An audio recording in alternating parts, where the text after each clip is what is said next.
आज मी तुम्हाला मस्त अशी भजी बनवून दाखवणार आहे। त्यासाठी बघा वाडगं घेतलेलं आहे आणि मीडियम आकाराचे 2 बटाटे साल काढून खिसून घेतलेले आहेत। स्वच्छ धुवून पूर्णपणे त्याचं पाणी निथळून घ्यायचं। तर हे मी पहिलं काढून घेते। खिसलेला बटाटा सगळा मी काढून घेतलेला आहे। शक्यतो पूर्णपणे चांगलं दाबून पाणी निथळून घ्यायचं।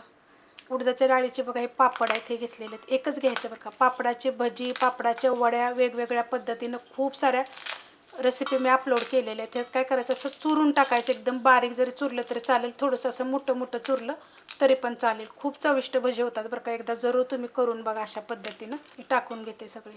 मीडियम आकाराचे 2 कांदे मी असे मोठे मोठे घेतलेले आहेत बघा, काटून। उभे कापले तरी चालतील आणि असे कापले तरी पण चालतील। अशा पद्धतीमध्ये 8 ते 9 कढीपत्ता घेतलेला असं कापून घेतलेला आहे। थोडासा ओवा घेतलेला आहे, तो पण असं चोळून घ्यायचं चांगलं। त्याच्यामध्ये हिरवी मिरची मी कुटून घेतलेली आहे। 4 मिरच्या घेतलेल्या आहेत। तिखटाप्रमाणे कमी तिखट जास्त तिखट त्याच्याप्रमाणे घ्यायच्या। थोडीशी हिंग पावडर, हळद, चवीप्रमाणे मीठ टाकायचं। आपण उडदाचे पापड टाकले ना, त्याला मीठ असतं, त्यामुळे थोडंसं मिठाचं प्रमाण थोडं कमीच टाकायचं। छोटा अर्धा चमचा मिरची पावडर, कलरवाली पण आहे आणि तिखटवाली पण आहे। 1 चमचा तांदळाचं पीठ आणि अर्धी वाटी बेसन पीठ। ह्याच्यापेक्षा जास्त साहित्य आपल्याला नाही पाहिजे, कारण बटाट्याचा खिस आहे ना, तो शक्यतो चांगला दाबून पिळून घ्यायचा। आता हे काय करायचे मग, ते आपल्याला चांगलं मिक्स करून घ्यायचे। अशा पद्धतीत बघा चांगलं मिक्स करून घ्यायचं।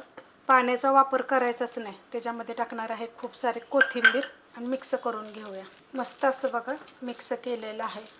बटाटे जे खिसले होते ना, ते चांगले पिळून घेतले का नाही की पाणी जास्त सुटत नाही, मग तेवढ्याच ह्याच्यामध्ये मस्त अशी भजी बनतात। बनवाय घेऊया आपण आता। तेल ठेवलेलं आहे गरम करायला आणि तेल चांगलं आपलं गरम झालेलं आहे। छोटे छोटे सोडायचे, जास्त असे मोठे सोडायचे नाहीत। असं चांगलं उकळसतं वर कधी तेल गरम करायचं नाही, मग काय होतं माहिती आहे का, भजी लगेच लाल होतात, आतपर्यंत चांगले फ्राय होत नाहीत। एवढीच फ्राय करून घेते।